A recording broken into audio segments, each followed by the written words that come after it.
All right, kicking off another show, Zen and Callsigns. I have a special guest to me, Ross Blaine. To me, he was originally Gunnery Sergeant Blaine back in 2007 when I was at OCS. Sir, welcome to the show. I'm happy to be here. Thank you for the invite. You were you were somebody that I wanted to get on the show and have a conversation with and record for a while. You've left an indelible mark on, I bet, thousands, maybe more. You tell me, of Marines' lives, and not just Marines' lives. I think a lot of young men who have looked to you as a mentor, and many other different father figure. I don't know, all sorts of different things, and so. Well, I don't want to touch on that, but I have a picture. I'll bring it up later as we get in there. But I've got a picture of, like, you're my first salute. Yeah, So, and I know you probably got a lot of those, but you're my first salute, and I appreciate that. And that was a that's so special moment. Blake. That was an Yeah. honor, man. That meant No. more to me. You asking me to do that to this Well, day was just a tremendous honor. You know what I mean? Like that's something that well, you the know. honor is all mine, or the Yeah, privilege is all mine. Whatever. yeah, Thank you. So, all yeah. right. Well, kind of how I like to do it is kind of everybody give a little the background, who they are, where they're from, so a little context to the conversation. Sure. But obviously, they know we met in 2007 when you were my platoon sergeant at OCS. Right. But if you can Right. kind of step it back a little bit from there, that'd be Sure. great. Yeah. So I'm from Miami, Florida, born and raised, the land of the 305. So I'm a big Dolphin, Hurricane, Miami Heat Yeah. fan, and growing up down there in the South during those years was definitely challenging. This was like the crack cocaine era. A lot of, my parents are Haitian immigrants. So they came here from Haiti, went to New York in the 60s. And in the 70s, they migrated down to Southwest Miami. And then thus was when I came about and my siblings and, started our life there. There was a lot of things, growing up that a lot of pitfalls that I could have got caught up in. Obviously there was proliferation of drugs, crack cocaine, different things that can really sidetrack any potential of success outside of that environment. And for me, the Marine Corps was a tremendous opportunity to kind of leave that kind of back, that kind of poverty and just situations where temptation to go in the wrong Yeah. direction could have presented itself. I had a question for you there. Yeah, So I know you're unique, you're special. Just like, what do you think sets you apart and wanted to take kind of that path less traveled? Because I right. think that there's something, because I know your background and I know you, and so, but you had, maybe, did you have something like inside already, like implanted into you? You thought that kind of Yeah, had you on a track. it was just one of those situations. I think the best thing that ever happened to me was when I joined junior RTC in high school.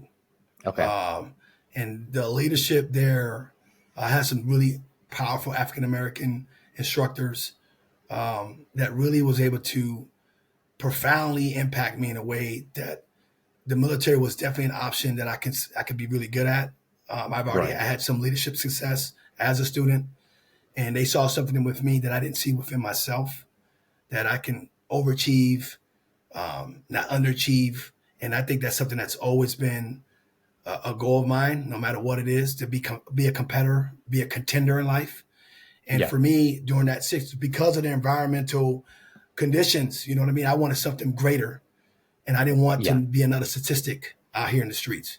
I wanted something more for myself. And that came with tremendous ridicule. That came with tremendous, Mm. backlash from family, friends. My decision, but my decision was an independent decision that I didn't care what anyone else thought. I wanted something more for myself. I wanted to get out of that environment and become something more that anyone would expect. And I had plenty of doubters.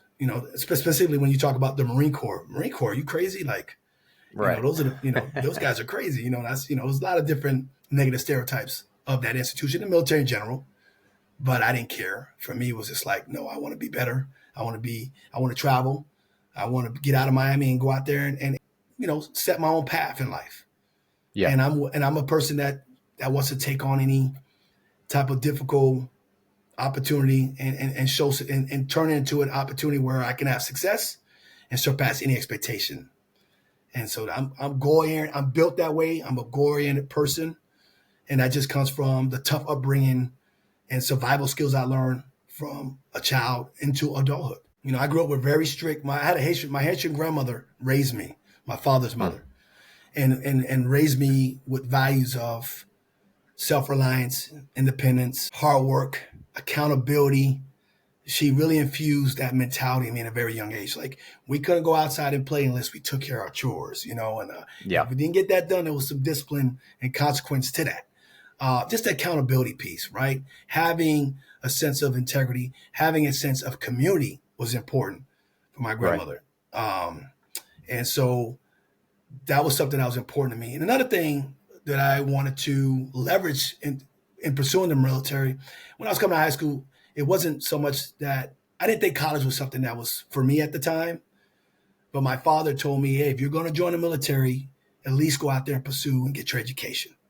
And I promised my father, yes, okay, if you give me your support, then that's what I'm going to do. Because my father had left my household going into my senior high school, which, again, had a very, profound effect, not having your father in the household. And he took a contracting job to Haiti to help support the military endeavor there, a JTF mission down there as a translator, which subsequently years later, I was able to join him in 1999 and be a part of that endeavor for a few weeks, which was a really, really extraordinary experience as a young person to see the land of my ancestry and heritage, and seeing the third world poverty of that environment was really eye-opening and disheartening, But nonetheless, those were the driving factors of why I decided to become a Marine, because everybody said I couldn't do it. And I wanted to prepare with those. Now, I had military uncles. I had an uncle that served. My father's younger brother served in the United States Air Force for 20 years. I also had an uncle that served in Vietnam in the Navy. One of my mom's older brother served in the Navy for, I think, 2 or 3 years in Vietnam. So there was a military heritage that I came from, but no one was a Marine.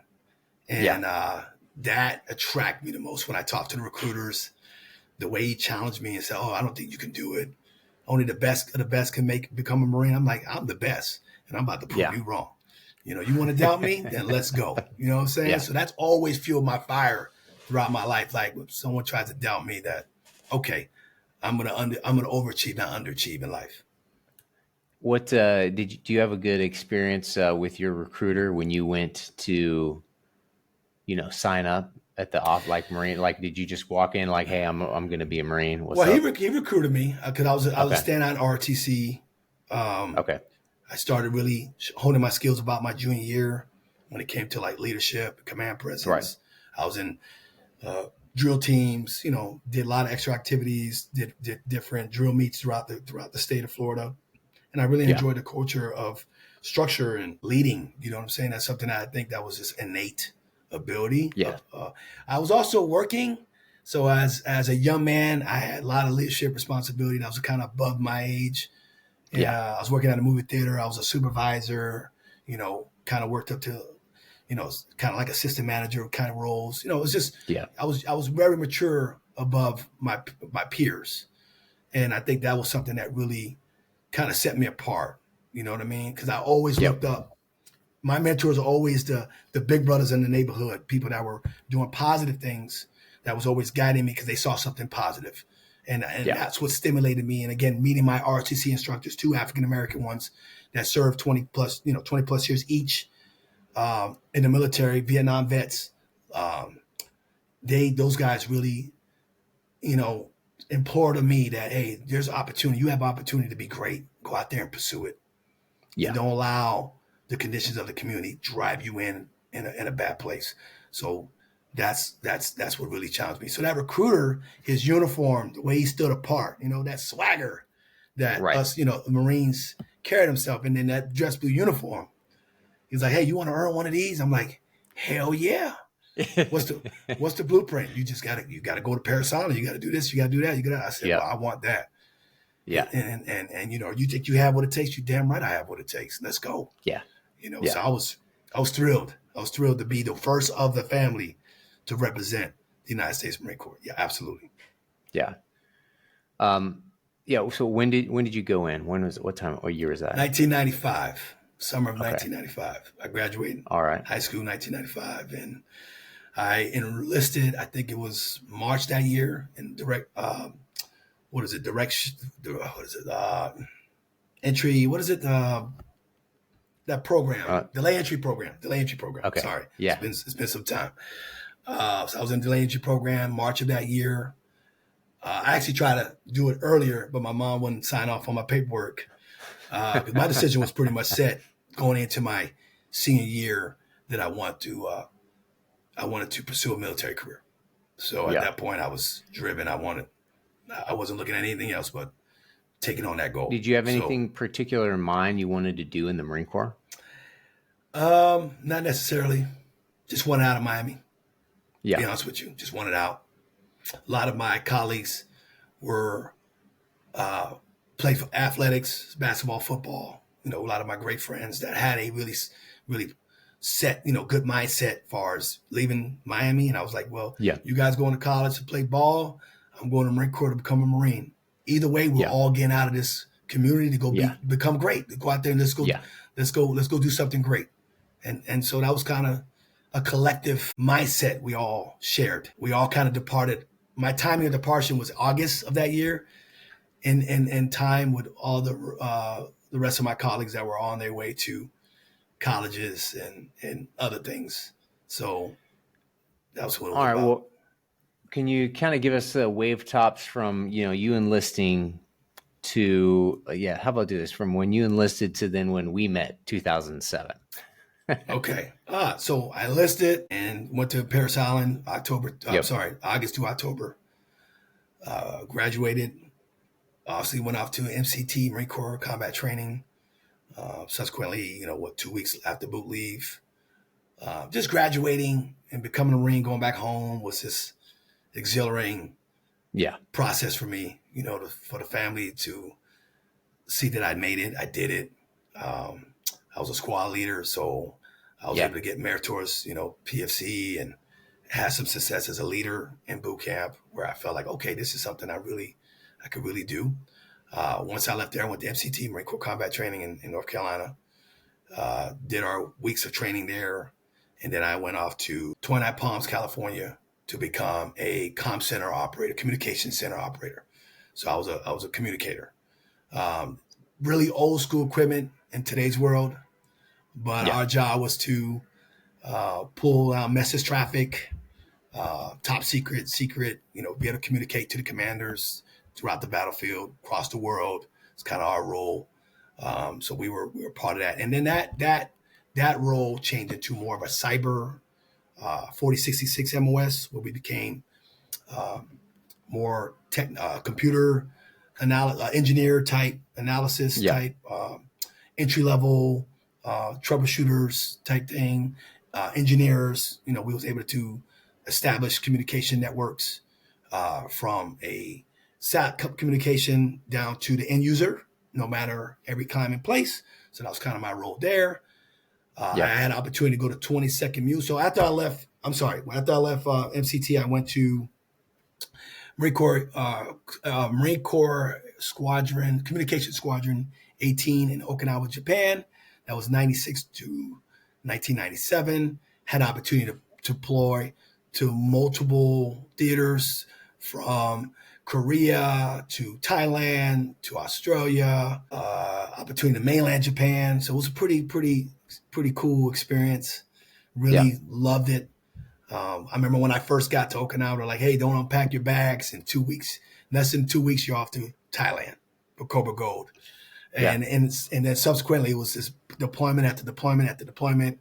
And I loved it. Loved every bit of it. You know what I'm saying? So left there, went to 8th Communications Battalion, North Carolina, Camp Lejeune. Had some great opportunities to deploy to Turkey, Syria, Canada. So I was able to kind of see different things there. Then I got recruited to the 22nd Mu because I was, overachieving and performing at a high level. I was able to attain a few meritorious ranks along the way. So after I obtained meritorious sergeant, it was probably about under 3 years or 3 years at the time.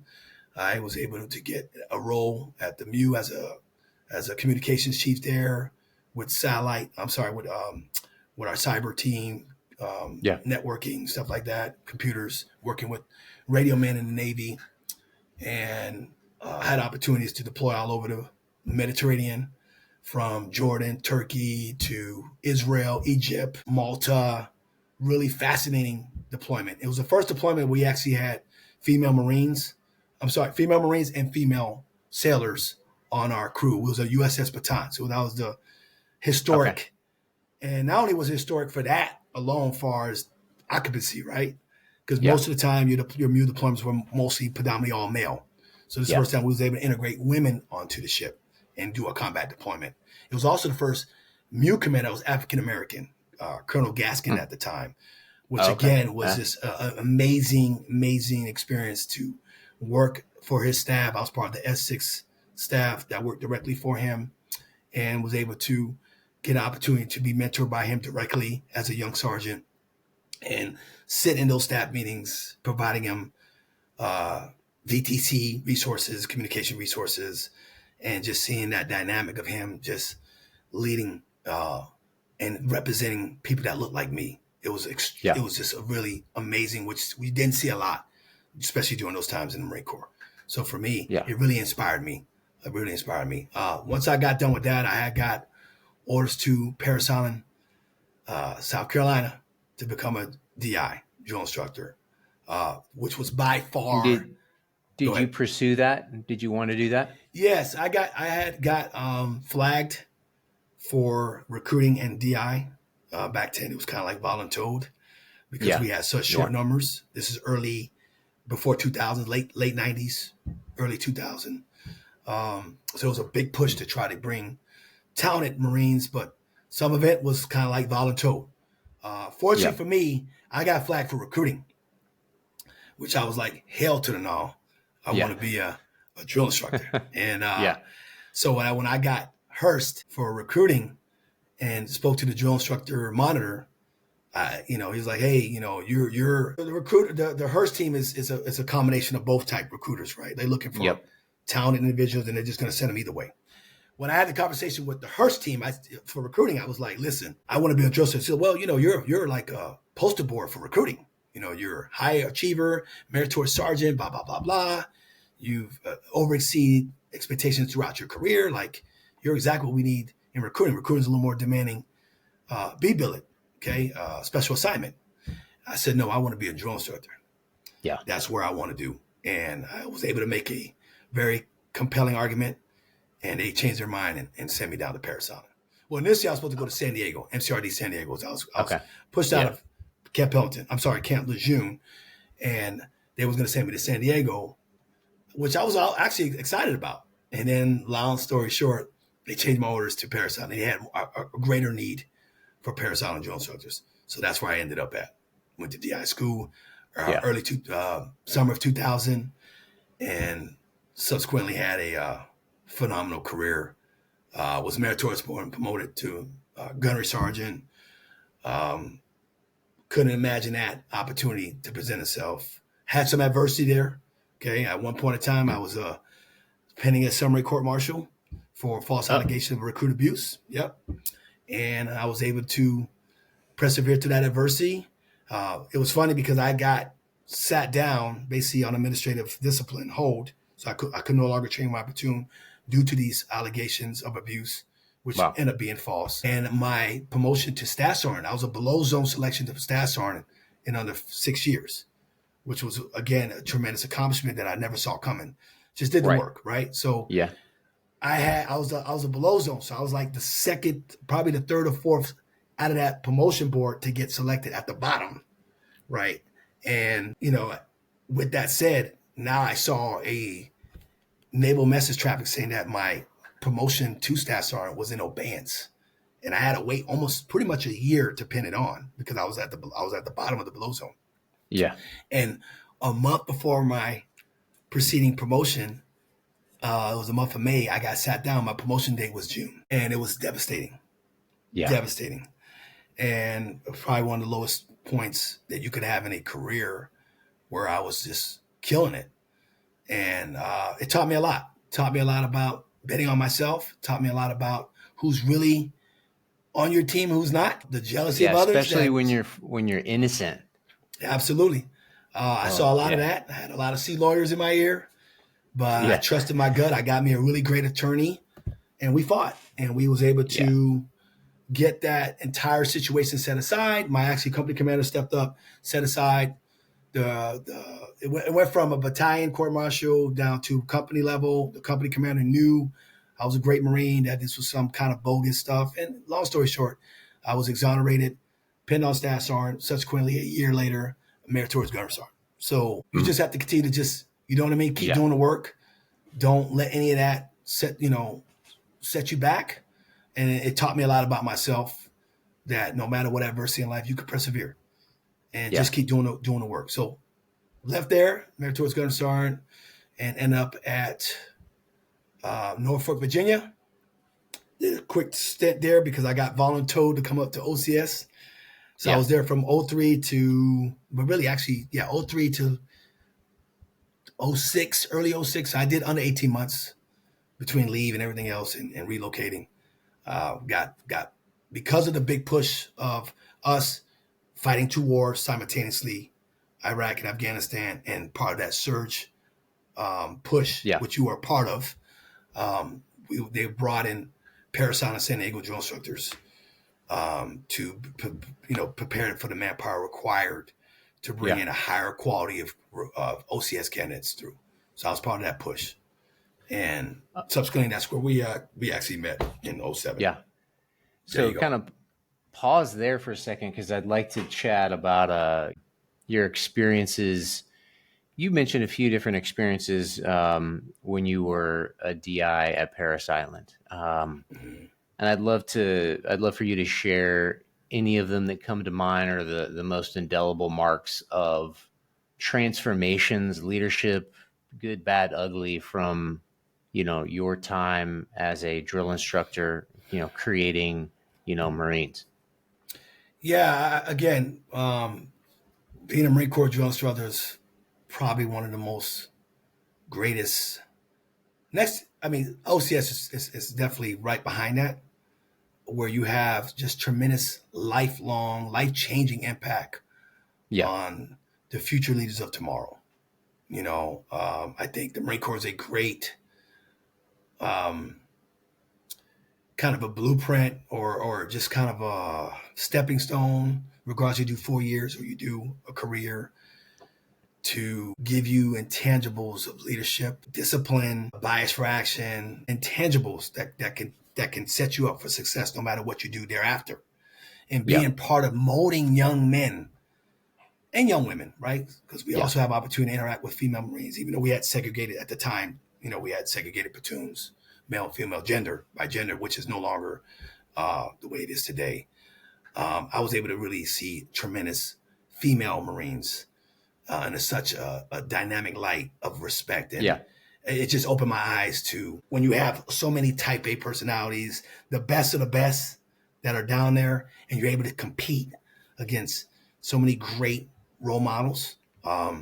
It was just a phenomenal experience, man. And it really made you bring your A game each and every day, because you knew the impact you had on these young men that you were responsible. I'm talking 80 to 100 men in the squad bay each and every day for 3 months. You're molding, you're building them, you're sharpening their character for greatness, to Yeah. be able to go out there and serve our country with integrity, serve our country and sacrifice, and put, their own personal agenda aside to be a part of a team.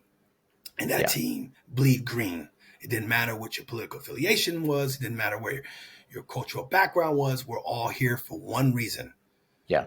to serve and defend and be America's 911 force. And I took Yeah. that obligation very seriously.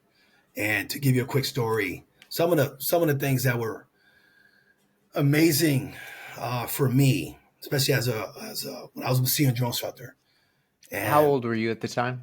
at the time, probably early, the time I made senior drills, I was probably 22, 23 years old. Wow. Okay. You're a Yeah, young I man. was I was a staff sergeant, yeah, already. Yeah.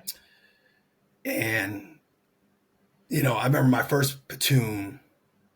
Well, both my platoons were predominantly all white teams, right? And I was the senior Yep. drill instructor. And Yeah. I bring that into for your perspective because it mattered when it came to representation. And when I had young African American young men that came from the South that never been around, you know, white people in that sense in a squad bay. So the anxiety they felt there, and contrast opposite on the other end of the spectrum, and be able Yeah. to bring that cross pollination Exactly. was just amazing and extraordinary experience. And it leads to one of my points. I had this one kid, I'm not going to say his name, but I would tell you it's one of the most impactful situations I experienced. This kid came from Southwest Georgia, grew up in the rural South, didn't grow up around people of color whatsoever, had a lot of bigoted values instilled in him, was able to come to Paris Island, see through all the nonsense that he was raised to believe.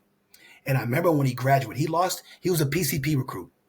So PCP is physical composition platoon. These are kids that are probably not at the most physical position to come into a recruit training company. So they're Yep. probably most of the time they're overweight or they're not strong enough to do the requirements of a IST test, which is our individual, I think what was it, individual strength test. Yep. And they didn't meet those criteria. So they have to be in this PCP platoon to get stronger, get faster, to be able to go into a training regiment. So I had a young kid that was probably 50 pounds overweight, couldn't do one pull up, but he had heart, Blake. He had drive. Something about him, my instinctual, right, Yeah. compass said, hey, this kid's got something. I Yeah. believe in this kid. Just the way his manners, demeanor, wasn't the fastest, wasn't the strongest, but he had heart. That's an intangible I'm going to bet on, Blake. Yes. I'm betting on this kid because he's got something. He just needs somebody to believe in him. And I poured myself in that kid, took the risk in taking him on. The kid lost over 70 pounds, became Wow. a tremendous war fighter.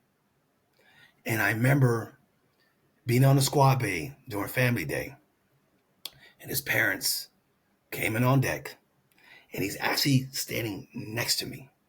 Yeah. Okay. Unbeknownst to their family, the transformation was so significant. Unbeknownst to his Yeah. family, they literally walked by him, and they were looking like we're in the middle of the squad, but they walked by us. And then the guy comes up to me and goes, hey boy, hey, where's my son? Right? And I'm like, We got to pause here because it's yeah, like sure. people need to realize that you at this time and I meet you a little bit after this is like you're like in the prime of the most badass motherfucking drill instructor, like the quintessential the guy. And so unimaginable. Like my Yeah. mind, when you told me this, you've mentioned this before, my mind Yes, is just sir. fucking blown. Like, so sorry. Go ahead. So he's like, hey boy, where's my son? And you could just see contempt and disgust Yeah. in his face, even addressing me. Yeah. And I remember the young man says, I'm right here, Dad, or Pappy, I think it was the term. And the mom and the grandfather was right there. And they looked at him and said, is that you? He goes, that's me. Yeah, it's me. I proved you wrong. I'm a Marine. And let me tell you something there, Pappy. This man standing next to me has been more of a father figure to me than you ever could be. He's taught me love. He's taught me to embrace all people of all walk of life. And that bigotry you taught me, I'm not that person, and I will never, ever be that person. Yeah. Yeah. It's And, powerful. and his dad was like, how dare you talk to me? No, how dare you teach me hate? And I love this man. And you need to shake his hand. You need to shake his hand. He's done more Yeah. for me than you ever could do. Yeah. And that had me like inside. I had to hold back emotion. Yeah. But when you talk about a moment, bro, and that young man turned out to be an amazing Marine. I think he ended up doing 4 or 5 years. I think he was in the aviation community. We stayed in touch a couple years thereafter. And I'm just so proud Yeah. of the young man he's became. So when you talk about like profound generational like change. Yeah. Exactly. Ah, man, Blake, it doesn't get any better. And I have a litany of different stories, but I want that one to be something that, again, man, what I'm all about, humility and humanity, Yeah, is something that we're it really is. missing in our country right now. You know what I mean? And that was one of those Exactly. light bulb moments. Right? It doesn't matter, right? Like it's just all about just just treating people with dignity and respect, and it was great. And I've seen it on the opposite end of the spectrum too, where I had young African American young men that had fear sleeping in the same squad bay because of things that they had to deal with in the South, and the teaching them compassion and opening their hearts that yes, I know you went through these things, but open your heart because you could be great. Right. And love is what should be the compass for success. Don't let the fear or hate or the past drive you to have a disdain towards these people. Let's embrace it. And that's why we're here. We're all one team. Exactly. So the magnitude of that responsibility as a senior drill instructor, subsequently as a OCS platoon sergeant, is Yep. what I was always about. Yeah. Building that bridge and hoping to be able to change the hearts and minds of young men in a Oh, positive way. I know you did. So it's like, yeah, I feel it. I knew that when you guys marched out, I was like, and then there's the beginning interaction where, and when I spoke with Lamberto, I talk about how you would, I don't know if you watched the scene, but I Lamberto, you saw had it, yeah. called, you called him and then he comes down and I'm like, oh, this motherfucker, this is the bar now. Shit. And I knew that he knew who you guys understood each other. And so I'm like, okay, Yeah. this is the bar. And so, Wait, real but quick, Blake. You stood out to me because of your self discipline and your command presence day one. I remember I asked you, I was like, "Are you a prior?" yeah, Because you don't yeah. see, you could pretty much tell kids out of college, but you were built different day one. Well, Like you thank had you. me on the radar, and I think I told you that. If I can recall, Yeah. I think I Well, had a conversation with you you about your did. And background. yeah. And I remember that. And then it's more important to me. And what stuck with me is that at some point through, we're weeks in, and then you come up to me and maybe you say this to all the guys, but where you're like, Blake, you got the it factor. And I was No, like, I don't say that to all the guys. all right, No, all right. I say it to the But exceptional few because you well, had it, and you that still, right, because yeah, you possessed it. I needed a little bit of because I either wasn't doing good on tests or whatever it was, and I Yeah, up at night, and I was like, okay, yeah, again, that tiny, it's like you're not like throwing that out like but like that time is like, okay, that does it, that goes fucking yeah, miles yeah, in that type of an environment. yeah. um and that was important for me because I'm like, hey, am I doing good, because you Yeah. don't have a lot of feedback. It's mostly Right. negative Right. and where you're just like, do it again, no, yeah, Yeah. um so that was, I remember that. And so um I know I kind of digress right now, but but I think the story you just told is, I think, so fucking important. And that's the thing, the common bond. And I think that's like being a veteran and military Marine. Yeah. Like there is this common thread. If you look, it's there.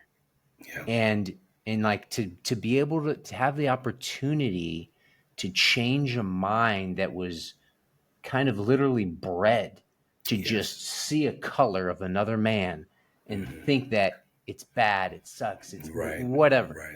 And Right. then to change that is, I don't know, like that's incredible and Yeah. special. And I think that you got that at a really young age to have those types of Right. experiences. And then, and I think that, all of your platoons that you even did through OCS, that resonated.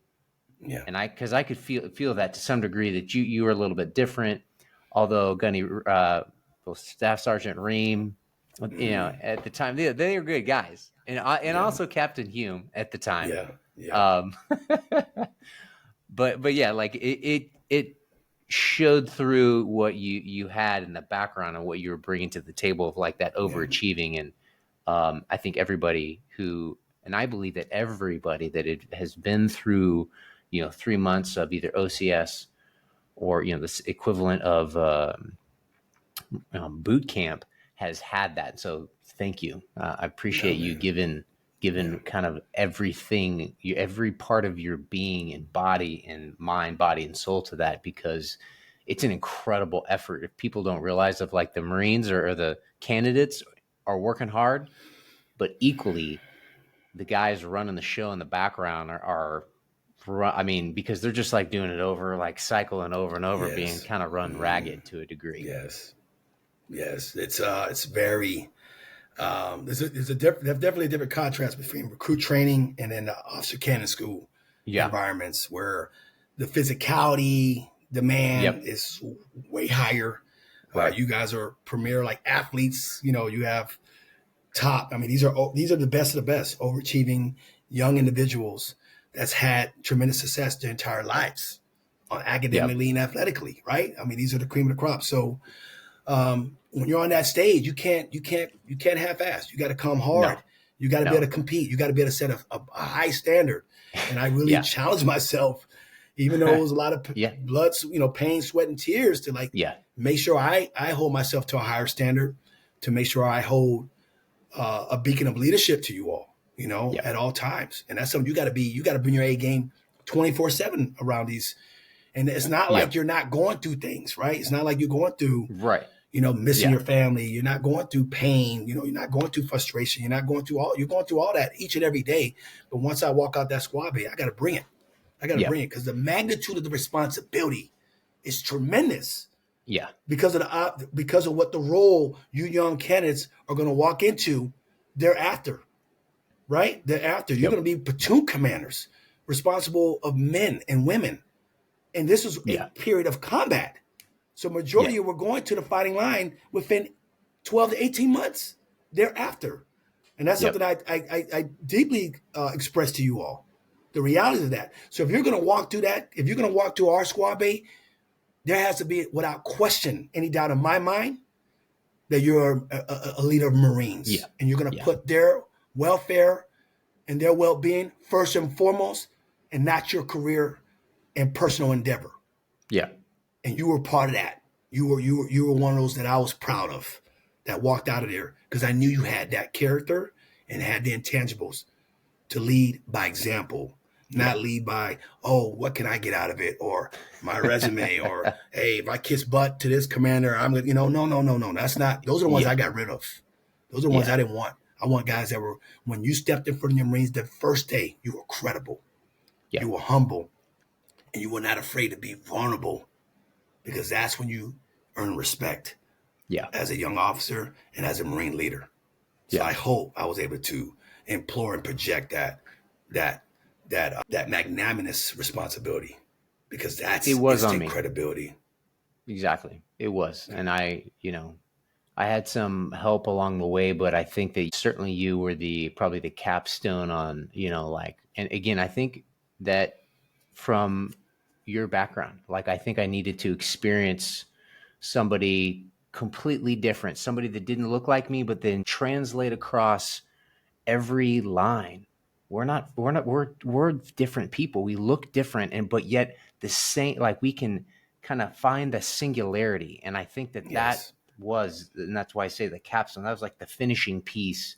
Because I experienced, when I left from that, going into pilot training and everything, that I experienced a different Marine Corps in the aviation side, where I was like, I had a good bit of poor leadership, Mm, where it was exactly kind of the antithesis of what you're saying, where it's like, right. wait, how's this guy? Like, what? This guy's Hmm. here? Did he not look at the leadership books, or did he not read any of the books? Right.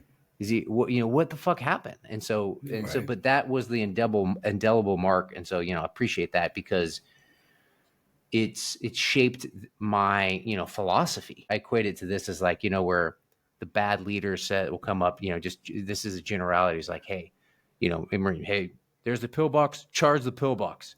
And like, Mm. with in open terrain, in us, we're gonna be like, and I'm like, huh? I'm like, this guy? I'll be like, yes, sir. As Yeah. And then I go to I go to my bias and be like, hey, we're gonna fucking flank it and come around on the side because I'm not. We're all not gonna fucking die Right, because this guy's a right, moron.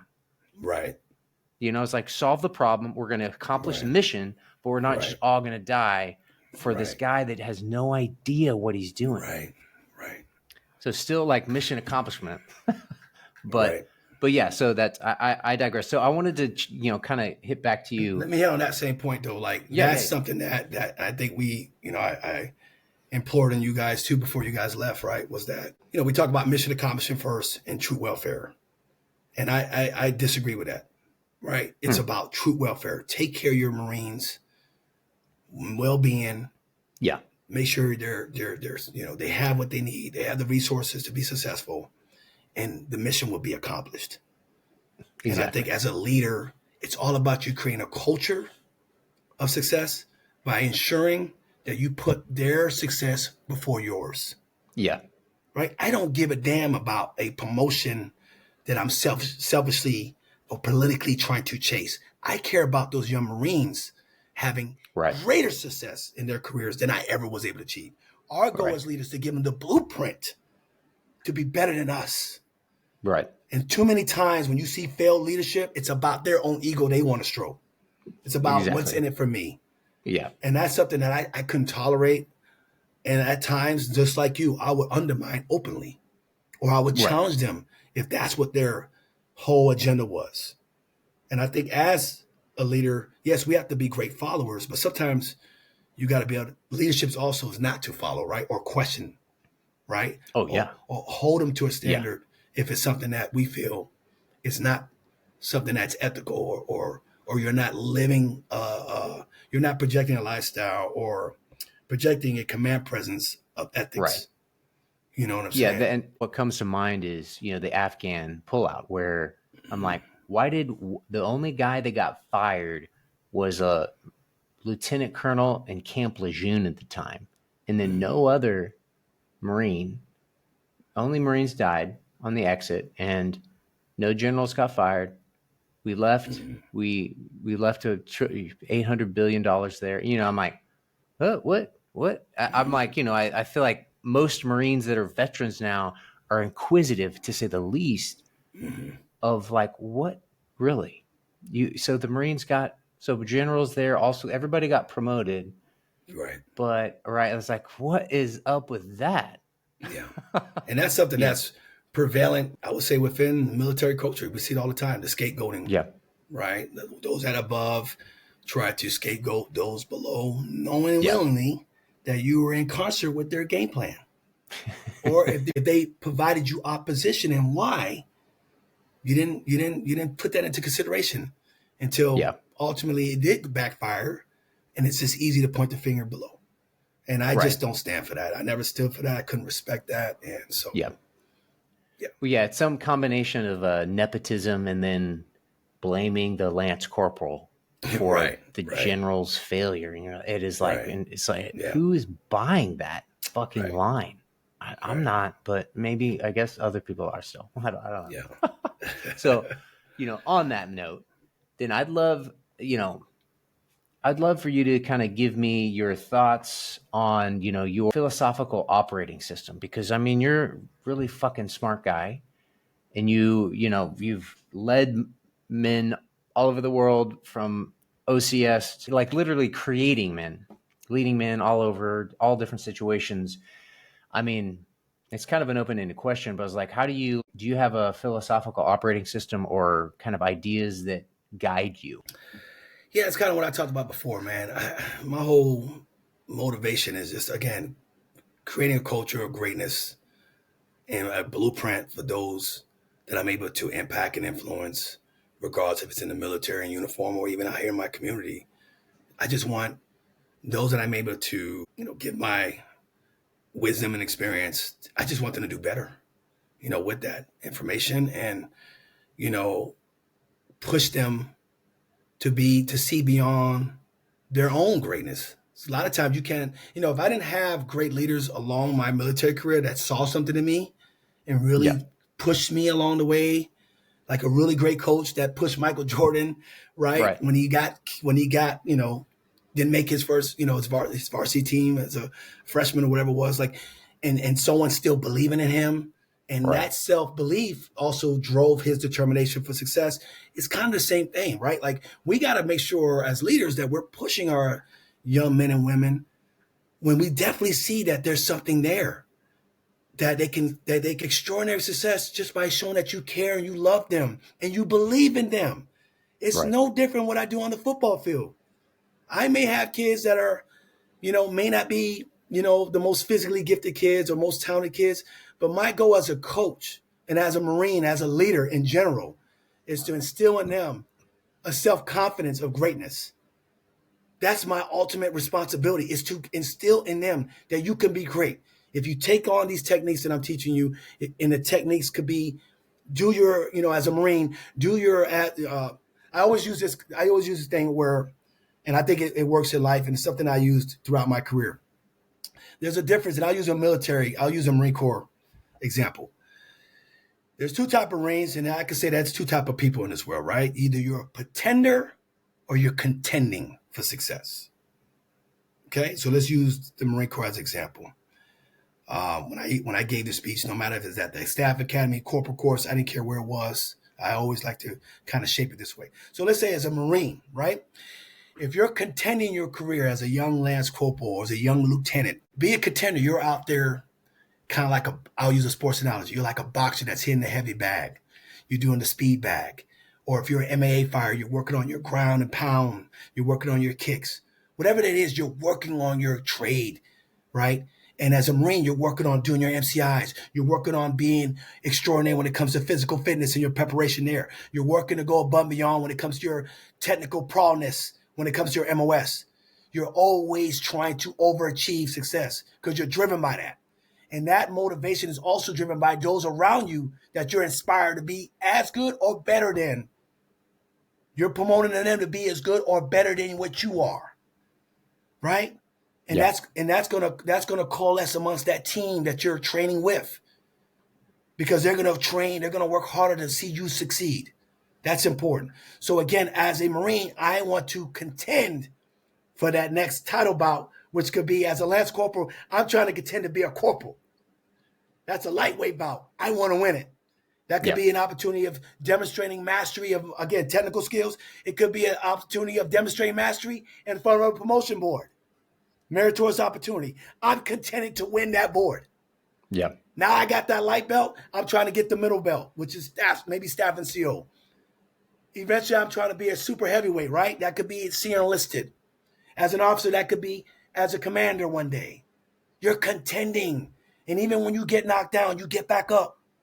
You continue to rely on your training. You continue to rely on those ethos that got you where you are. And you never forget where you come from along the way. And that's your cultural background. That's your where you come from. That drives you also. I knew I never wanted to go back to Miami. I never want to let anyone say that I failed. So I'm going to contend throughout my career to be great. And I'm going to bring everybody along with me that's willing to listen. And that I'm able to influence in a positive way. Pretenders wear the uniform. They're neutral about success. They do the bare minimum, right? As a fighter, you do the bare minimum to compete for that upcoming fight. And when you take that dive, you're okay. You're okay with that because you got the bag. And that's something we talked about in the military. You had a lot of you might have had a lot of O3s out there, right? But not captains. You may have a lot of E6s, but not a staff sergeant. You see what I'm getting at? I never wanted that reputation of being paid at that grade. I wanted my identity to be the rank of that grade and the responsibilities. And I'm contending to be great. And I want everyone that I'm able to inspire to also contend in their career. Just like I want my young men on the football field to contend in every rep in practice. So when they get on Friday nights, they contend for their teammates. It's about that. Not pretend and just sit on the sideline and just cheer. Because then when I point at you and say, I need you in the game, coach, I don't know if I'm ready. That's the same thing we saw in the Marine Corps, right? Yeah. Hey, you have an opportunity to get on that board. Oh, well, I don't know if I'm ready. I'll pass. Nah, I want dogs, not frogs, baby. Yeah. You understand that? Like, Yeah. and so I try to create that kind of blueprint in everything I do, even working with young kids in sports. I'm demanding on those kids at 5, 6, 7, 8, 9 years old because I want them to be contenders when they get on the court. I want them to contend in sports. And that Yep. contending mindset also translate in the classroom. My football players, I call them game breakers. It's a philosophy, it's a mindset. Because what happens on the football field is bigger than the scoreboard on Friday nights, Blake. Yep. I'm trying to prepare them for the scoreboard of life. And being contenders in life, being fathers that contend, not pretend, being, civil community leaders that contend on change, Yeah. that have a bias to change for change, right? Like that's, as young men, you're contending in that classroom to be great. You're sitting in the front of the class. You're contending in the household. You're being a great sibling. You're being a great son, great daughter. That's what it means. It's a mindset. We're game breakers. And that's the same mindset that's carried me throughout my success in the military and life. It is the same blueprint I try to employ and instill in every young person or contemporary today. Okay. And one Yeah. thing that I do, and through my social media, as you know, you follow me, is I'm trying to contend and also dismantle the negative narrative of Black fathers. I want to show you what Black excellence actually looks like. Yes. And you don't have to be afraid of someone that looks like me and represents that. And I want to No. see you beyond me being a Marine. I want to see you as a man, a Black man of excellence. And don't be afraid of that. I want the same opportunities of life for my children and my community. Most of the kids that I talk to every day don't look like me. So this is the first impression of what they may have been taught at home to fear, Blake. And I'm going to dismantle that each and every day by my own example of love, humanity, and humility. And that's what I teach these kids in the same blueprint I had in the Marine Corps. I don't care what your background is, man. I just want to see you be successful. I don't care your Yeah. gender. I don't care who you love. I don't care your politics. I just want you to be successful. How can I help? And if that means I got to defend you, I'm going to defend you too if you're doing the right things. And then when Where you did are making a mistake, we're going to hold that character of accountability. Go ahead. where do you Sorry. think that came from? My grandmother, man, my upbringing, bro. Growing up Huh? with not, I said, can you hear me? I said Yeah, my go ahead. grandmother, Ah, my heritage I upbringing. see. You Wow. understand? My immigrant upbringing, bro, that's under assault currently right now. Like that mindset was taught to me at a very young age. Hmm. Okay? Like we had rules in the neighborhood. Like the street lights come on, you got to get in the house. Sundown rules was a real thing, reality growing up. Okay? Like Yeah. these things, but it doesn't mean that we can't persevere out of that.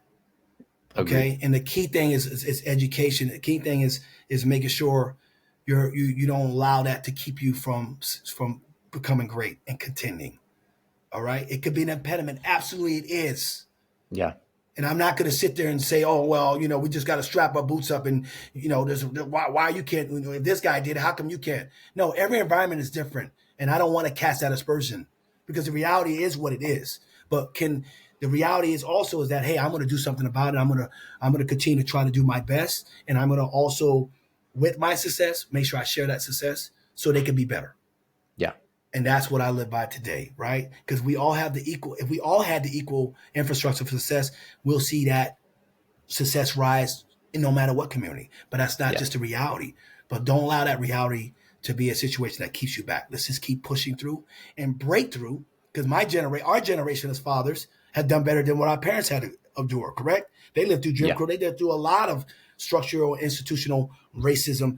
And we're not saying it went away, but we're going to continue to prevail and continue to do better, right? And I want my Yeah. children to do better than me, right? I want them to continue to take that torch and go better.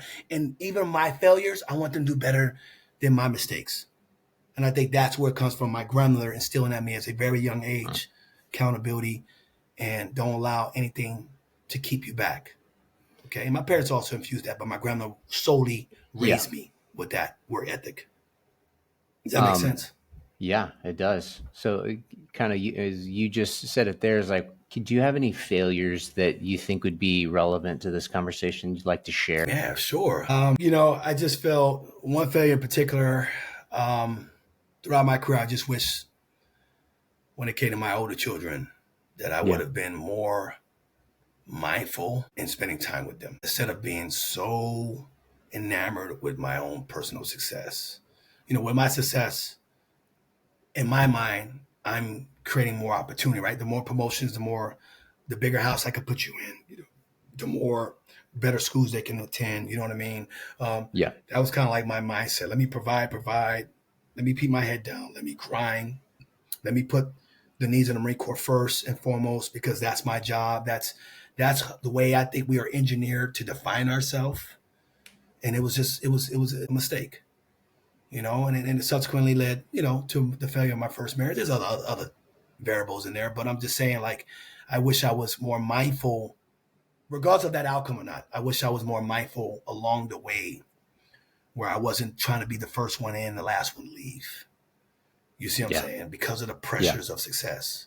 And because that was kind of like, right, like if you're not doing those things, then you're not deemed, you know, professionally, a Right. leader, I guess. And it's all bullshit. Like I bought Yeah. into it and I had to pay that price, going home to nothing, sleeping on, staying with friends on their couch because I had no house to go home to at one point in time, especially due to deployments and everything else. I had to get rock bottom on that, bro. Losing Hmm. my family because my perspective was always go, go, go, put my hand up, raise my hand. Yeah, I'll take that responsibility. Yeah, I'll do that. I'll do that. Hey guys, I got to go TAD. I got to go here. I got to take this, when it could have been, maybe I pass on that, you know, maybe I make sure I make it to my son's basketball game or soccer game and, things like that are such important to me today that I Yeah. don't take for granted anymore. And I love I'm a proud, proud, proud stay-at-home dad. And I thank God, when I met my wife in grad school, it was a blessing in disguise. And Yeah. she's taught me more about being a great husband, being a great father, which is first and foremost my priority than any career. Yeah. So when you talk about regret, yeah, that's some of the regrets I had. And now in retrospection, if I could have done some things different and maybe not have achieved some of the meritorious success, so be it. So be it. So So speaking of fatherhood, is like I mean, to my knowledge, I mean, you've done it pretty well. You have 5 or 6 kids. six, six. 6 kids, all like the two youngest, the cutest little guys I've ever seen. But Good then, genes, baby. the, Got good genes. Now they're all good looking. They're all good but looking. and then another four, they're all have success. Tell me about from failure to maybe success, and but tell me about fatherhood for you. In the Yeah, Marine Corps, man. trying to balance that, and like Yeah. and just but also having like loving children and like good kids. Like I think it's a Yeah. balance. But tell me what you think about that. Yeah. I just think, it took me to lose all that, Yeah. while I was still in the Marine Corps and then subsequently getting injured, right? And then recognizing that my career was coming to an end against, my own timelines and seeing how quick, you know what I'm saying? You go from a hero to a zero, right? Yeah. You realize real quick that you're no longer that guy. I think a lot of athletes experience that at the professional level, right? Like no longer Yeah. nobody's cheering for you, and now you have to Yeah. reinvent yourself. And on top of that, you're dealing with the crisis, or you're dealing with injuries and mental health, stuff. And I recognized when I was kind of basically getting pushed out of the Marine Corps due to my inability to stay active duty and maintain active duty medicine is basically what the term was used, and medically Yeah. retiring at a very angry disposition. Yeah. Okay. But it was the best blessing because it taught me that the Marine Corps don't define me. And I learned that lesson when I was in inpatient treatment at Point Loma for when we were in those, with those counselors, with a room of great men of all walks of life, SEALs, aviation, first responders, you know what I'm saying? Like all walks Yeah. of life. And none of our rank mattered. And I remember the one lady asked me, she said, hey, she said, tell me, who are you? I remember that question was asked to me, and I'm like looking around in the cohort, all these type A personalities, right? We're all guarded. We all got our chests out. I got Master Gunnery Sergeant rank here. And I'm like, yeah, I'm Master Gunnery Sergeant Ross Blaine. She's like, excuse me? No, no, no, no, no, no. Who really are you? What beyond that, who are you? Aren't you not a father? Aren't you not a, husband? Are you not, aren't you this? Aren't you that? And I'm like, I had a light bulb moment, an epiphany, like, oh shit, like, yeah, I am those things.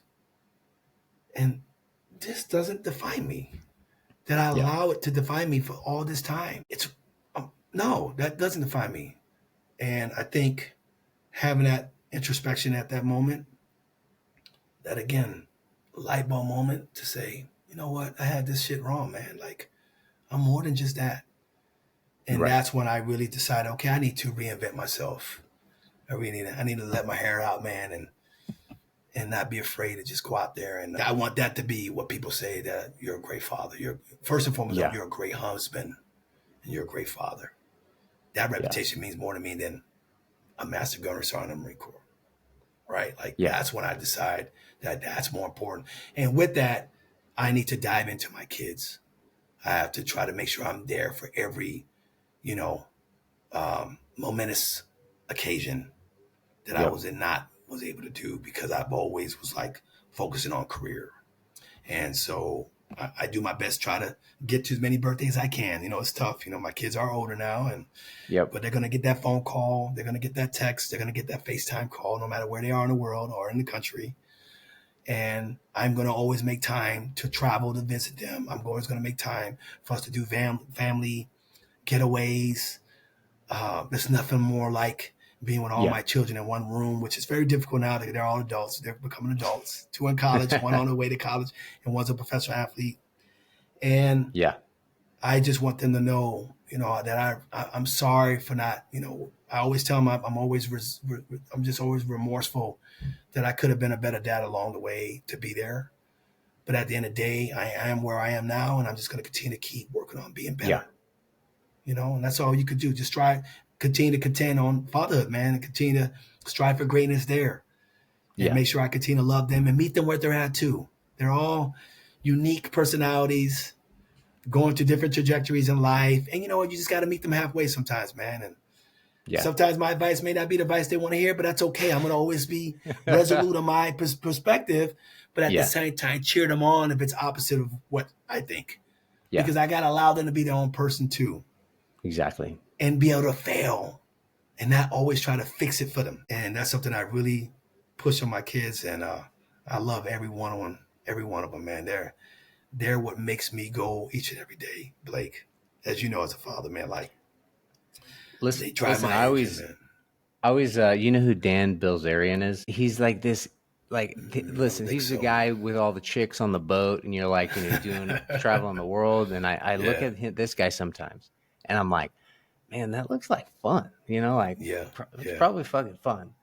But but I am like, and then I think of like, and even, out here in Bali, and I look at other things, I'm like, oh, I could be doing this or that. But then I have just that moment, and then I pull back and I'm like, I don't know, being a dad, I don't know what else I could be doing to be like my higher self. What the fuck else could I be doing other than like creating humans? And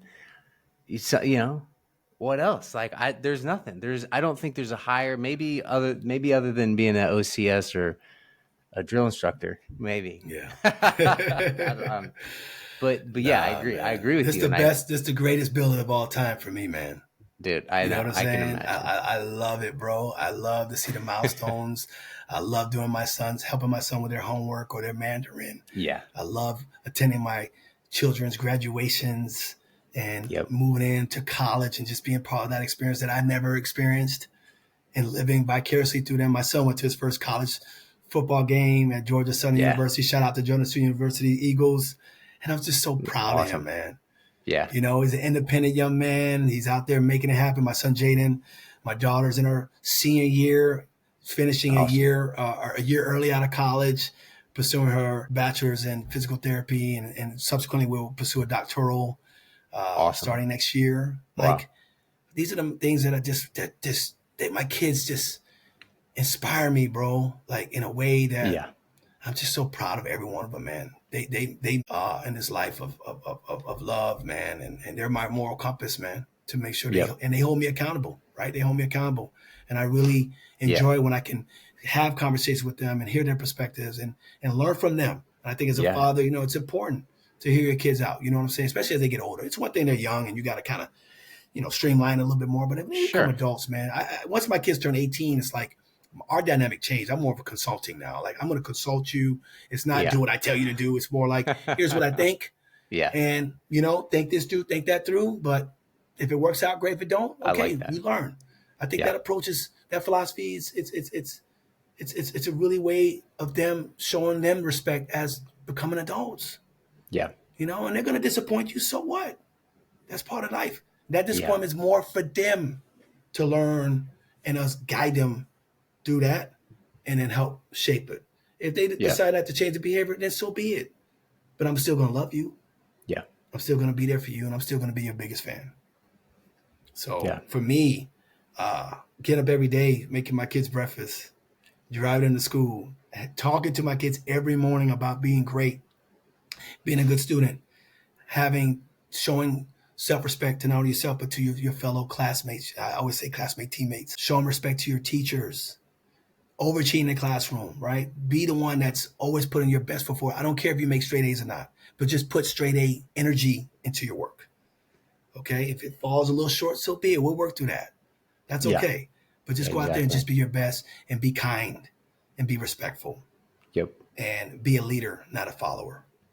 And that's something I get to preach to my kids every day when I pick them up from school, when I sit down with Yeah. them. And, you know, so it's just awesome. I think staying home dad, man, and then be able to allow my wife to go pursue her, you know, career ambition and walk and drive up through corporate America with tremendous acceleration and success. It's like the greatest feeling. And be able to coach her through, you know, different leadership challenges that arose in her career. Yeah. Man, it's the greatest feeling, bro. Like, I love it. And I want to trade it for the world, bro. I want to trade it for the world. And I try to make it look fun and sexy at the same time, baby. Yeah. Right? It's okay for us men to be home and Yeah. make dinner and do those roles, man. Like, that's okay. Like, you know what? It wasn't something I was raised traditionally to see, Yeah. but I'm Same. flipping the script, man. We Yeah. could flip the script. Why not? Why not us be that main Yeah. effort at home? It's Yeah. not a woman thing. No, man. It's a team thing. Exactly. Work is a team. It's a balance. And I think that men Absolutely. need to understand that. It's like, that is a balance of like, Absolutely. who's, you know, like, how do you balance that? You don't have That's an right. ego about who Right. makes dinner and like who's in the Right. kitchen, you know, that type of Right. thing is like, who can have the most success doing this? Like, excel, fucking go. Yes, sir. Yes, sir. And then like, I'm I telling got you, man, these things and I take care of these extra stuff, whatever. That's it. I'm trying to be. Yeah. If we had like a award for this shit, I'm trying to be number one meritorious goddamn dad out there. You know what I'm saying? Like, find a dad that's outdoing me. You know what I'm saying? Like, I use that, you know, in humor, but like, that's kind of my mentality, man. I take it with a bad honor, and it wasn't easy to embrace. Okay, Yeah. Blake. Like, there's times like, man, you know, and obviously I have limitations with my disabilities. That's, you know, it's a big part of why I'm not working. But I'm okay. It took me some time to accept my new. Yeah. And go all in on that. And again, there's days it's like, oh man, you know, when you got some idle time, your thoughts get to you. You know what I'm saying? You're like, man, I feel like I'm sometimes maybe lesser than, and then I like, wait a second.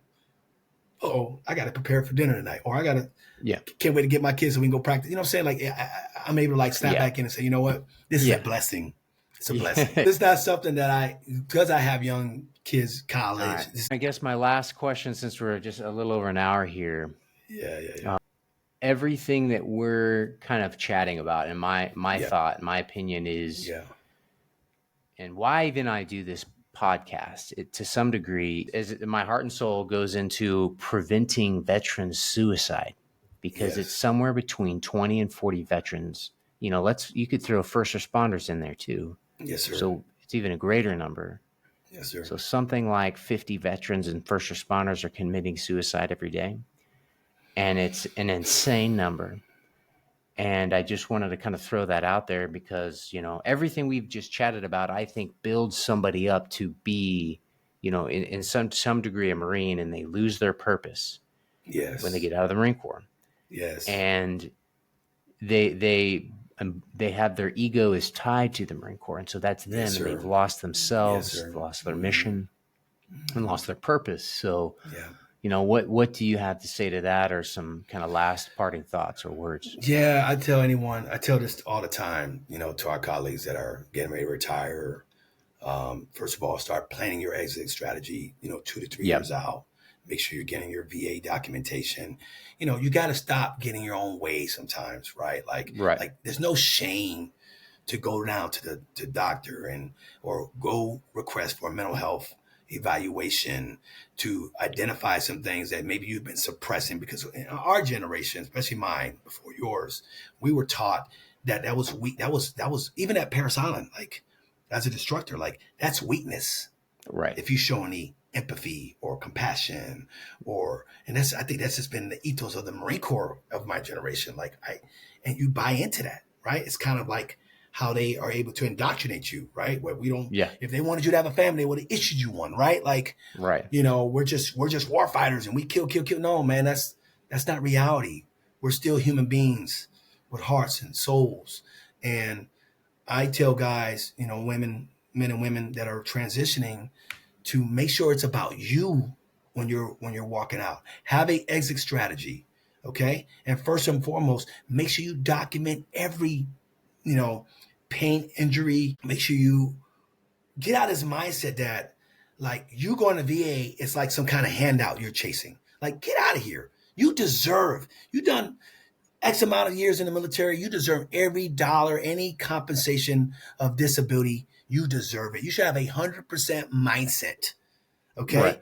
And it's not like you're trying to undermine the system. It's just, no, you just need to make sure you document it, because you don't want that problem, because you're worried about your ego and pride, Right.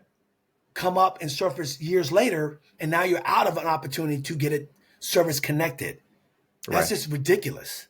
Okay. But we've been taught that way, in the benefit for the government, to not articulate these things. So that way, at the end of the day, we don't have to compensate you for it because you never documented. And it's so disheartening to see so many veterans before our generation fighting teeth and nail to this day, from 90 to 100% or 80 or whatever they got Yeah. initially. They have to fight years to get the compensation because of the fact they were programmed not to speak on it while in uniform.